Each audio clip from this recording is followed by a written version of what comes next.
the rest of the story. How close did we once come to World War III? I'll tell you how close. 1959. An American SAC B-47 on forward alert has taken off from a secret airbase in England, ostensibly on maneuvers, but there are live nuclear warheads aboard. So at any moment the crew could receive orders to enter Soviet airspace and drop the big one on Leningrad. Considering Cold War tensions, they half expected it.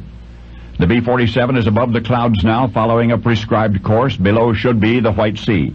But then the pilot, C.D. Bohan, catches a shadow off to his right, and the co-pilot confirms it's a flashlight.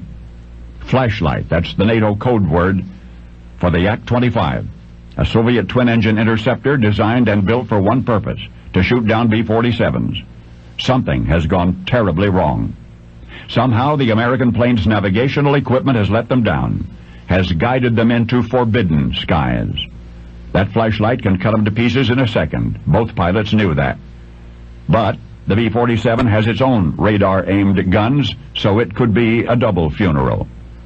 So perhaps while considering these things, the Soviet pilot pulls alongside the Boeing bomber, wingtip to wingtip. The pilots can see each other's faces now.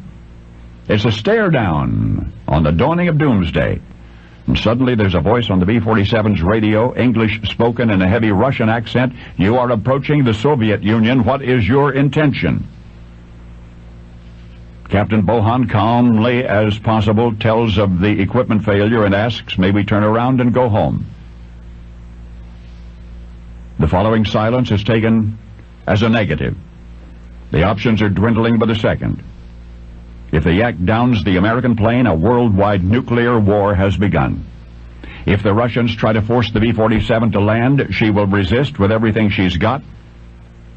Same result. Meanwhile, over the radio, persistent, awesome silence. So Captain Bohan once again makes contact. He tells the Russian pilot, in effect, "I have something you want. Let us go home and it's yours."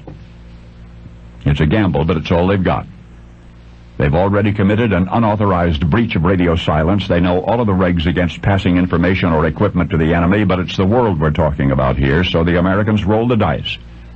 Following another tense stretch of static, the Russian pilot responds. He says he must confirm that the Americans really have what they say.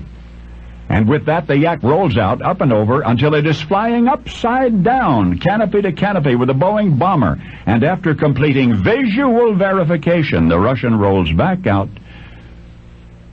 And he's obviously weighing the various benefits and consequences when, after a seeming eternity, he's back on the radio. Details of the shipment are specified and memorized. Delivery is promised, and the deal is done. The Americans and their multi-megaton bombs may go in peace.